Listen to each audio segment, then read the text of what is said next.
First Things First is sponsored by Ram Trucks, built to serve. An emotional day at Talladega Speedway yesterday as the world watched to see how NASCAR would respond to recent events, and we will get to all of that in a second. But first, I say good morning to everyone and welcome to First Things First. Jenna Wolf, Nick Wright, Kevin Wilds, Chris Broussard is with us. And we have a lot to get to on top of our top story. Coming up this morning, Dak Prescott's bold statement to the league. We'll discuss what's in store for the Cowboys coming up. Should we be worried about playoff Lamar? And will there now be a baseball season? Tom Verducci's going to stop by to talk about that. But we will start with our top story this morning. Bubba Wallace's emotional day on the track yesterday. His number 43 car being pushed to the front of the starting line before the race. All 39 of the other NASCAR drivers and their crews showing their support for Bubba Wallace. This just one day after a noose was found in his garage stall down in Lincoln, Alabama. And while Bubba Wallace would not go on to win at Talladega, his smile, his morale, his message after the race was a win in and of itself. Take a listen. It's been hell, really. I wouldn't say hell. It's just been hectic, you know, carrying his weight and carrying his burden. I wouldn't really say burden either. I'm proud to stand where I'm at and carry a new face. Look at this. First time's right here from Atlanta. That is so cool. The sport is changing. The deal that happened yesterday, sorry I'm not wearing my mask, but I wanted to show whoever it was that you're not going to take away my smile. Broussard, I loved absolutely everything I saw yesterday, from the way the drivers supported Bubba Wallace to the way NASCAR responded to Wallace himself, what he said there at the end. What was your reaction to everything that took place yesterday and to what Bubba Wallace had to say? Well, as you said, Jenna, it was very emotional. It was great to see. There's nothing you couldn't like about it. And there are very few moments in sports that I can recall seeing something like that, especially in a racial context. So it was great to see. On my radio show, The Odd Couple, yesterday, we had Bill Lester on as a guest, who was an African-American driver in NASCAR. He was the first black driver to win a Grand Am event. He retired in 2007. And he told us that the problem when he raced, even 20 years ago, 13 years ago when he retired, was not the drivers or the pit crews for the most part, but it was just certain segments of the fan base that were still tied to the racism and insisted on acting out in that way. And that's kind of what you saw yesterday. I think it was very important for the fans of NASCAR to see a Richard Petty, a Kyle Busch, and all of the drivers and teams supporting Bubba Wallace like this, because these fans, to these fans, Busch and Petty and other drivers are their idols. And so to see their heroes supporting Bubba Wallace and racial equality the way they did was great. Many of those drivers, presumably, some of them at least, grew up in the same culture that, you know, loved the Confederate flag and things like that. And to see that they're willing to change and able to change, I think that could go a long way, because we know how much, you know, people look up to their sports heroes.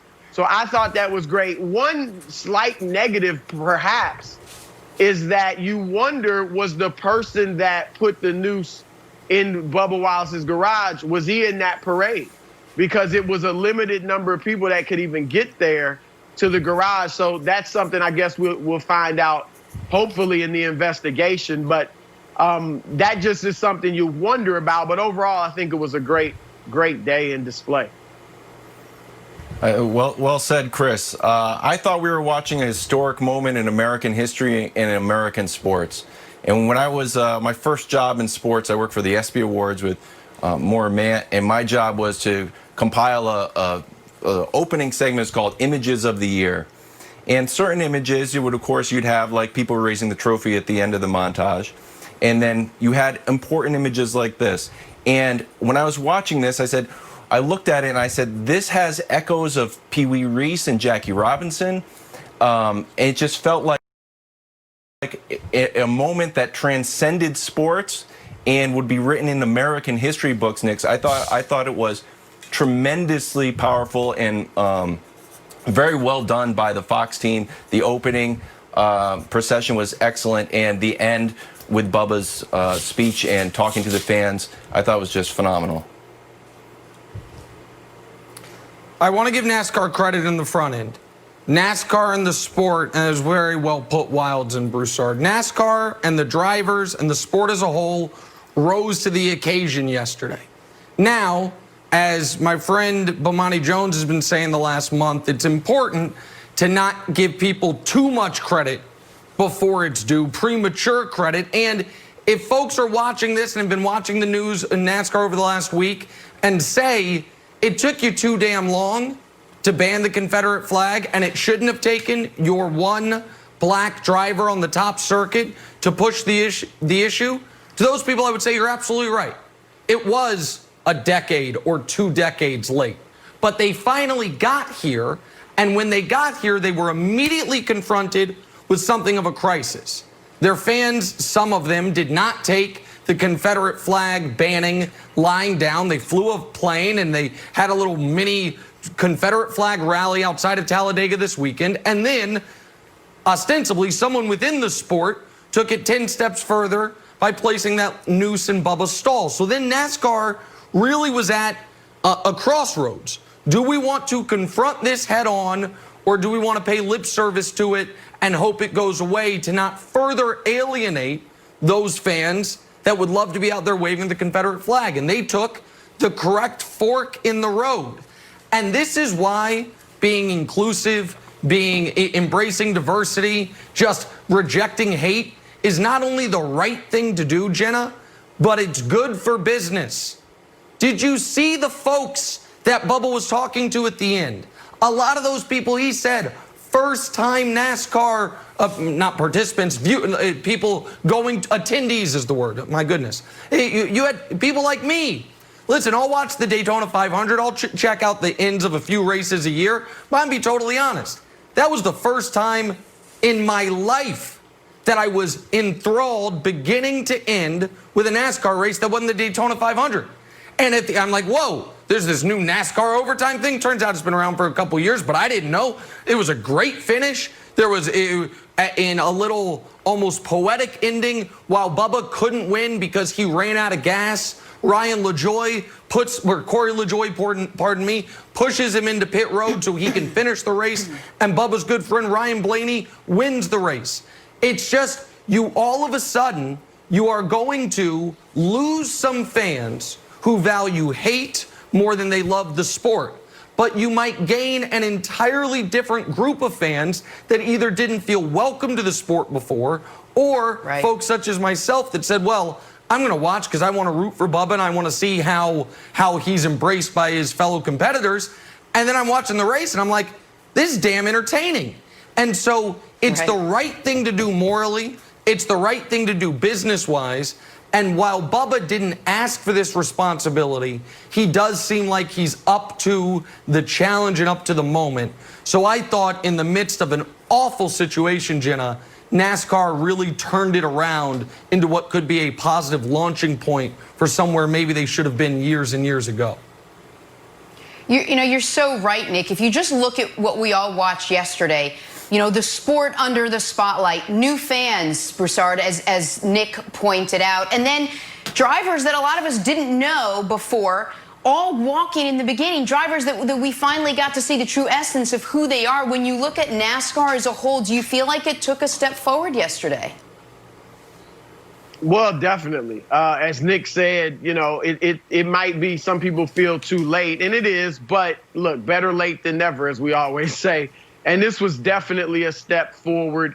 They did change the minds of a lot of fans. And Nick put it well when he said fans who may have not have felt welcome. You know, I've never even thought about really looking into NASCAR and getting into it.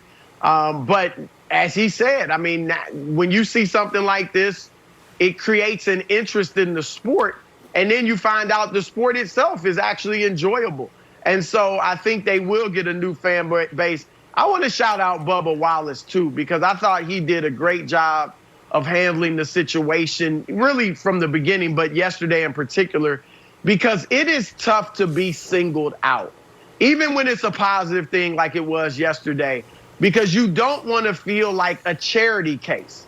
You know, oh, everybody's, you know, coming to me, poor Bubba. You don't want to feel like that. And I thought he did a great job of handling it with dignity. And I thought his comments were strong. Obviously, he raced well, you know, in the midst of all the emotion. So kudos to Bubba Wallace, because it's not, I've been in situations where, you know, you're the only black person in a group of whites. You don't want to be singled out as the black guy. You want to be a person and a man. And so it can be tough, but he handled it well. I agree, Chris. The emotional weight of that procession, and then to sit in the car for 5 hours at 200 miles an hour and still finish in the top, have a top 20 finish. I think Bubba did a fantastic job. And just to echo your points, Nick, I totally agree. My sons and I sat down. We watched the beginning of the race. We left. We listened to it on Sirius. We came back. We listened to it on Sirius and caught the end of the race. So I think there's an opportunity for NASCAR to gain a humongous new fan base. And listen, there are certain symbols in America that everyone knows what they mean. And whether it's, you know, you kind of want to go through the scale of aggressiveness, if you will, the Confederate flag or a noose, or at times, I guess, a burning cross, they all mean the same thing. You're not welcome. This is for a certain group of people, either this town, this pool, this sport, whatever it is. And once you tear down that "you're not welcome" sign, what you might find out is there were some folks waiting to come in that just assumed they weren't welcome. And that's what I think you saw yesterday with, I thought the most beautiful image was the end of the race where Bubba's interviewing. And what you're seeing, and this type of stuff, I apologize, it's in a good way, it makes